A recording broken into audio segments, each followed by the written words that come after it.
मोहन एक बहुत ही गरीब मजदूर था। वो दिन रात मेहनत करके बहुत मुश्किल से कुछ पैसे कमा पाता था, जिससे उनके घर का खर्चा चलता था। मोहन के घर में उसकी पत्नी, 2 बच्चे और एक बूढ़ी माँ थी। मोहन का गांव जिस जगह पर था वहां बहुत ज्यादा गर्मी पड़ती थी।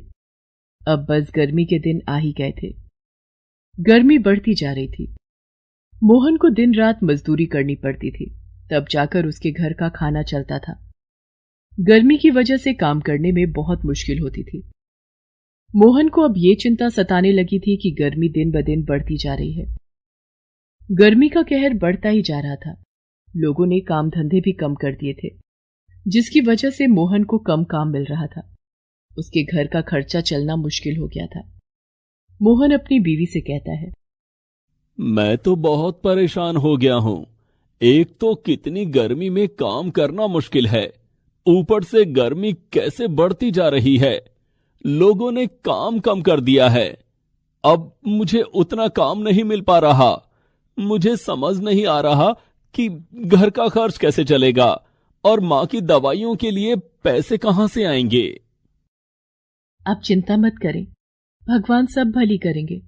अब गर्मी तो सभी के लिए बढ़ रही है, जो होगा देखा जाएगा। परंतु मोहन दिन रात चिंता में रहता था। मोहन आज जब काम पर आया तो उसे उस दिन मजदूरी के लिए कोई काम नहीं मिला। वो अपने 2-4 साथियों के साथ बैठकर बातें करने लगा। भाई, जैसे ये गर्मी बढ़ती जा रही है, काम थोड़ा कम होता जा रहा है। लोग दिन में अपनी दुकानें और गोदाम बंद कर देते हैं। गर्मी बर्दाश्त से बाहर हो रही है और काम कम हो रहा है। ऐसा ही चलता रहा तो भाइयों हमारा घर कैसे चलेगा। हाँ भाई, ये तो सही बात है।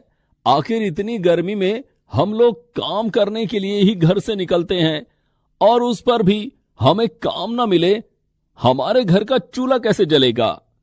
मोहन और उसके सभी साथी बहुत परेशान थे और उस दिन उन्हें कोई भी काम नहीं मिला। वो लोग शाम को अपने घरों में वापस चले गए। मुझे मजदूरी का कोई काम नहीं मिला। आज दिन भर मैं खाली ही बैठा रहा। मेरे साथी भी खाली बैठे रहे। इसी तरह चलता रहा तो घर का खर्चा कैसे चलेगा। देखिए, अभी घर में 2-4 दिन का राशन है। आप बिल्कुल चिंता न करें, भगवान सब भली करेंगे। अगले दिन मोहन सुबह सुबह मजदूरी के लिए निकलता है। बहुत मुश्किल से ढूंढने पर एक गोदाम से सामान ढोने का काम मिल जाता है। वो रिक्शा लेकर सामान लेने पहुंचता है। उस दिन बहुत भयंकर गर्मी थी। 3-4 घंटे काम करने के बाद मोहन को चक्कर आ जाता है। गर्मी के कारण उसकी तबीयत बहुत खराब हो जाती है और वो बेहोश होकर वहीं गिर जाता है। उसके साथी उसे उठाकर पास में बिठाते हैं और पानी के छींटे मारते हैं। अरे भैया, लगता है गर्मी के कारण मोहन भाई बेहोश हो गए हैं। इन्हें थोड़ा सा होश आ जाए तो हम इन्हें घर पर छोड़ाएंगे। थोड़ी देर लेटने के बाद मोहन को होश आता है और वो उठकर बैठता है। अरे भाई, मुझे क्या हो गया था? मैं कहां पर हूं? अरे मोहन भाई, काम करते करते गर्मी के कारण तुम्हें चक्कर आ गया था और तुम बेहोश होकर वहीं गिर पड़े थे। अब 2 घंटे बाद तुम्हें होश आया है। अब यदि तुम चल सकते हो तो हम तुम्हें तुम्हारे घर छोड़ आए। मोहन को उसके घर छोड़ाते हैं। मोहन जैसे ही घर पहुंचता है, उसकी बीवी उसे देखकर बहुत परेशान हो जाती है और उससे पूछने लगती है कि क्या हुआ। अरे, आपको क्या हो गया? सुबह तो आप ठीक ठाक घर से गए थे, फिर ऐसा क्या हो गया जो आप बीमार हो गए?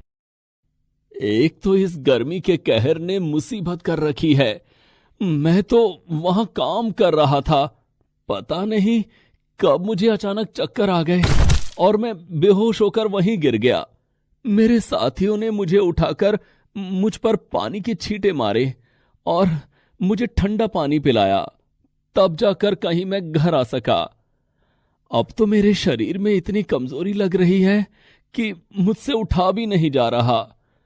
पता नहीं मैं कल कैसे काम पर जाऊंगा और घर का खर्चा कैसे चलेगा। आप चिंता ना करें, कल पहले मैं आपको डॉक्टर के पास लेकर जाऊंगी। अभी 2-3 दिन आप काम पर मत जाइए, उसके बाद देखा जाएगा। अगले दिन मोहन और उसकी बीवी गांव के अस्पताल में चेकअप कराने जाते हैं। वहां डॉक्टर उन्हें कहता है, देखिए, इन्हें गर्मी के कारण चक्कर आ गया है और शरीर में पानी की कुछ कमी हो गई है। इन्हें कम से कम 1 हफ्ता आराम करना होगा और ज्यादा गर्मी और धूप में निकलने से बचना होगा। यदि ज्यादा गर्मी में ये बाहर निकले तो इनकी हालत बहुत खराब हो सकती है। डॉक्टर की बात सुनकर मोहन चिंतित हो जाता है कि आखिर घर पर आराम कैसे करे। यदि वही घर पर बैठ गया तो कमाएगा कौन और उसके बीवी बच्चों और मां को खिलाएगा कौन। पर अब डॉक्टर ने कहा था तो वो काम पर कैसे जाता, और उसकी बीवी भी उसे काम पर नहीं जाने दे रही थी। वो बहुत ही उदास और चिंतित होकर मंदिर में जाता है और भगवान से प्रार्थना करता है, हे भगवान, कुछ ऐसी कृपा करो कि मेरी बीवी, बच्चे और परिवार भूखा ना मरे। गर्मी का कहर ऐसा है कि मैं काम पर नहीं जा सकता, और यदि मैं काम पर ना गया तो मेरा घर कैसे चलेगा। हे भगवान, मुझ पर कृपा करो। मोहन मंदिर की सीढ़ियों पर उदास बैठा होता है कि तभी वहां से एक सेठ जी मंदिर की तरफ जाते हैं। सेठ जी जब मंदिर की सीढ़ियों पर चल रहे थे तभी उनका पर्स वहीं सीढ़ी पर गिर जाता है। सेठ जी तो आगे निकल जाते हैं। मोहन की नजर उस पर पड़ती है। वो उसे उठाकर अपने पास रख लेता है और सेठ जी के वापस आने का इंतजार करता है ताकि वो उन्हें उनका पर्स लौटा सके। कुछ देर इंतजार करने के बाद सेठ जी वापस आते हैं तो मोहन उन्हें कहता है, सेठ जी, आप जब मंदिर की तरफ चल रहे थे तो सीढ़ी पर आपका ये पर्स गिर गया। मैं तब से इसे संभाल कर आपका इंतजार कर रहा हूं ताकि मैं इसे आपको लौटा सकूं। सेठ जी अपना पर्स मोहन के हाथ में देखकर बहुत हैरान होते हैं और मोहन से कहते हैं, अरे, ये मेरा पर्स यहां गिर गया और मुझे पता भी नहीं चला। तुम कितने ईमानदार और नेक इंसान हो। कोई और होता तो वापस लेकर भाग जाता। तुम्हें पता है इसमें कितने पैसे हैं, और उसके साथ साथ इसमें मेरे बहुत जरूरी कागज और क्रेडिट कार्ड भी हैं। यदि कोई इसे लेकर भाग जाता तो मेरा बहुत बड़ा नुकसान हो जाता। तुम्हारा बहुत बहुत शुक्रिया। ये कहते कहते सेठ जी मोहन को पर्स में से कुछ पैसे निकाल कर देते हैं। नहीं नहीं सेठ जी, ये आपका था, इस पर मेरा कोई हक नहीं था, तो मैं भला इसे क्यों रखता, और मैं ये पैसे भी नहीं ले सकता। तुम तो बहुत ही ईमानदार और सच्चे इंसान हो। तुम कहाँ रहते हो और क्या काम करते हो? सेठ जी, मैं यही पास में रहता हूं, परंतु आजकल मेरे पास कोई काम नहीं है। गर्मी के कहर ने ऐसी हालत कर दी है कि मैं काम पर भी नहीं जा सकता। मैं एक मजदूर हूं साहब, मुझे धूप में ही काम करना पड़ता है। डॉक्टर ने मुझे धूप से बचने को कहा है, इसलिए मैं अभी कोई काम नहीं कर पा रहा। सेठ जी कुछ सोचने के बाद उसे कहते हैं, ठीक है, जब तुम्हारी तबीयत ठीक हो जाए 2-4 दिन में मुझसे मेरी हवेली पर आकर मिलना। मेरे पास तुम्हारे लिए काम है। ये कहते हुए सेठ जी वहां से निकल जाते हैं। मोहन भगवान का शुक्रिया अदा करता है कि उन्होंने उसे परेशानी से निकलने का रास्ता दिखा दिया। 2 दिन बाद ही मोहन जाकर सेठ जी से मिलता है और उनसे पूछता है कि उसे क्या काम करना है। सेठ जी उसकी ईमानदारी से बहुत प्रभावित हुए थे। वे उसे गोदामों पर सामान का हिसाब किताब रखने के लिए रख लेते हैं। मोहन को कहीं भी धूप में नहीं निकलना पड़ेगा।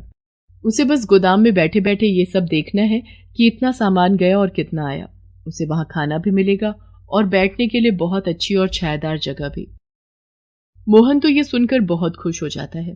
उसे समझ आ जाता है कि भगवान ने आखिर उसकी सुन ली है। सेठ जी को भी ऐसा ही ईमानदार आदमी चाहिए था जिसके भरोसे निश्चिंत होकर वो अपना सारा गोदाम छोड़ सके। सेठ जी उसे अच्छी खासी तनख्वाह पर रख लेते हैं। अब मोहन की समस्या हल हो गई थी। वो बहुत खुश था। उसे धूप के कहर से भी नहीं जूझना पड़ेगा और आराम से बैठकर काम करने की नौकरी भी मिल गई और पैसे भी अच्छे मिलेंगे। अब मोहन और उसका परिवार बहुत खुश था। Please subscribe this channel.